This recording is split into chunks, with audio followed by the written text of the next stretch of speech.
আসসালামু আলাইকুম। আজকে আমরা জ্যামিতি অংশ থেকে কোণ আঁকা শিখব।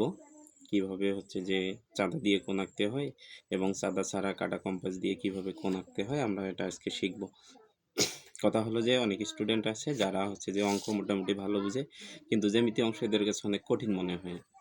তারা ওইভাবে জ্যামিতি করতে পারে না। আমি আশা করি এটা দেখার পরে আপনি কোণ আঁকা খুব ভালো করে শিখতে পারবেন এবং যে পরবর্তীতে আরও জ্যামিতি অংশ থেকে আমরা ফুললি সবগুলা কভার করার চেষ্টা করব। তো আসো শুরু করা যাক।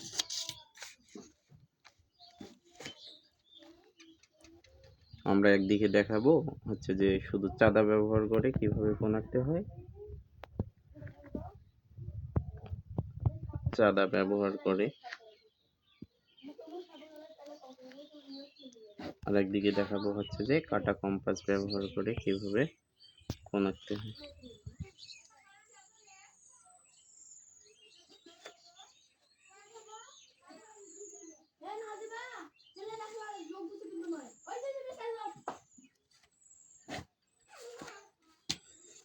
তো বিষয়টা হলো, যখন আমরা যে শুধুমাত্র চাঁদা দিয়ে কোণ আঁকবো, তখন আমরা যে সোজা করে নিচ দিয়ে একটা রেখা নিব, অর্থাৎ দাড়ি নিব। হ্যাঁ,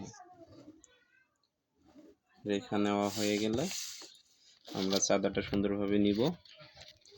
চাঁদাটা দেখা যায়, এই চাঁদাটা যে দেখো এখান থেকে যে এটা 0 ডিগ্রি, এটা 10 ডিগ্রি, এভাবে এটা 90 ডিগ্রি পর্যন্ত এখানে আছে। 10, 20, 30, 40, 50, 60, 70, 80, 90। হ্যাঁ, এভাবে এই চাঁদাটা 180 ডিগ্রি পর্যন্ত আছে। নিচ দিয়ে যদি চিন্তা করো তাহলে এটা এই দিক দিয়ে 180 ডিগ্রি। আবার যদি উপরেরটা দেখো তাহলে এটা 0 ডিগ্রি, এটা 90 ডিগ্রি, আবার এই দিক থেকেও 180 ডিগ্রি। মোট কথা এটা 90 ডিগ্রি। তাহলে 90 ডিগ্রি অর্থাৎ কি যে এটা যে খাড়া হবে, লম্ব হবে। তাহলে আমরা 90 ডিগ্রি কোণ কিভাবে আঁকবো? চাঁদা ব্যবহার করে। চাঁদা ব্যবহার করে যে আমরা প্রথমে শিখবো যে 90 ডিগ্রি, এবং কাটা কম্পাস ব্যবহার করেও আমরা শিখবো 90 ডিগ্রি। তো 90 ডিগ্রি কোণ আঁকতে গেলে আমাদেরকে কি করতে হবে? এই যে রেখাটা নিলাম, দাড়িটা নিলাম, এই দাড়িটাতে এইভাবে সুন্দর করে বসাই নিতে হবে। এটা এরকম করা যাবে না, দাড়িটাতে আঁকা বাঁকা করা যাবে না, আবার এদিকে আনা যাবে না। একবারে শেষ বিন্দুতে এটা একবারে সোজা করে আমাদের 90 ডিগ্রি বরাবর একটা চিহ্ন দিতে হবে। চিহ্ন দিয়ে পরে এটাকে টেনে দিলে এই দুটা রেখা যেখানে ছেদ করবে এই ছেদবিন্দুটা হবে 90 ডিগ্রি। আমরা এটা কাটা কম্পাস দিয়ে এভাবে যেখানে ইচ্ছা নিতে পারি, তবে আমরা এই বরাবর নিব, এতটুকু স্পেস নিব, এর বেশি নিব না। তাহলে এটা হলো আমাদের শুধুমাত্র চাঁদা ব্যবহার করে 90 ডিগ্রি কোণ। শুধু চাঁদা ব্যবহার করে আমরা 90 ডিগ্রি কোণ আঁকলাম। এখন আমরা যে কাটা কম্পাস দিয়ে দেখব কিভাবে যে 90 ডিগ্রি কোণ আঁকতে হয়। সেম প্রসেসে আগে একটা রেখা নিয়ে নিব নিচ দিয়ে। এটা নেওয়া হয়ে গেলে আমরা কাটা কম্পাসটা হাতে নিব। আমি এখানে লাল কলম ব্যবহার করতেছি যাতে যে বোঝা যায়, বোঝার সুবিধার্থে।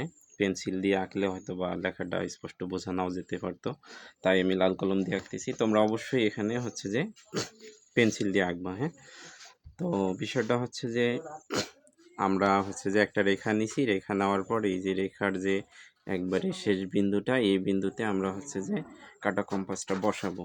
আর আমরা যে কোনো একটা ব্যাসার্ধ নিব, খুব বড়ও নিব না, ছোটও নিব না, মিডিয়াম যে কোনো একটা ব্যাসার্ধ নিব। এটা ব্যাসার্ধ কিন্তু নির্দিষ্ট না যে এত বড় নিব বা এত ছোট নিব না, তোমার ইচ্ছা।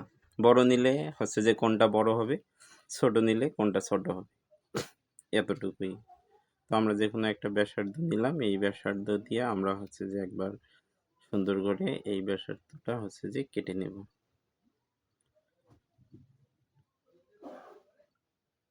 তারপরে এই ব্যাসার্ধটা কেটে নেওয়ার পরে এটা যেখানে এসে ছেদ করলো, এই ছেদবিন্দুটাতে আবার কাটা কম্পাস বসাবো, আবার কেটে নেব।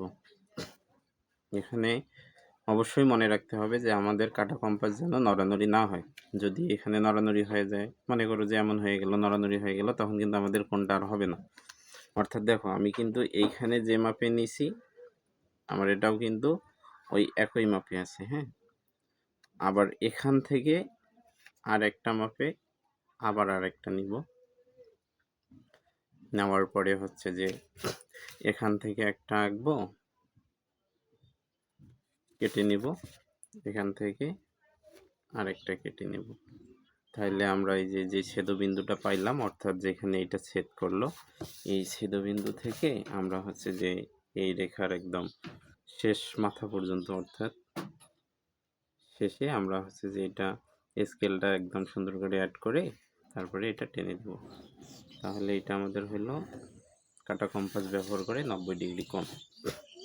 তাহলে এই যে এইখান থেকে এই পর্যন্ত যে দূরত্বটা, এটা হলো 90 ডিগ্রি। আশা করি বুঝতে পারছো। নেক্সট ভিডিওতে আমরা হচ্ছে যে কিভাবে 45 ডিগ্রি আঁকতে হয়, কিভাবে 70 ডিগ্রি আঁকতে হয়, আমরা এক এক করে সবই শিখবো ইনশাল্লাহ। কালো দেখি।